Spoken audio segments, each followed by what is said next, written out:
Əminamanlıq, baxın, dinimiz baxımından çox önəmli bir nədir? Neymətdir.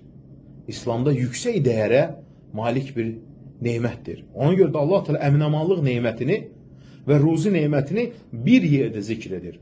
Həmd olsun Rəbbimizə ki, əminamanlıq yurdunda yaşayırıq, gözəl ölkəmizdə. Baxın, Allah Teala Qureyş surəsi 3-4-cü ayədə buyurur. Qoy bu evin Rəbbinə ibadət etsinlər.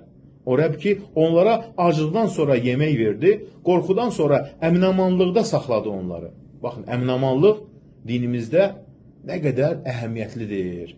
Əminamanlıq dinin və ibadətin əsasıdır. Allaha ibadət və dini həyat əminamanlıq olmadan tam həyata keçə bilməz.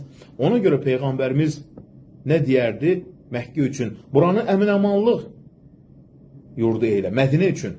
İbrahim əleyhissalam hara üçün etmişdi? Məkkə üçün etmişdi.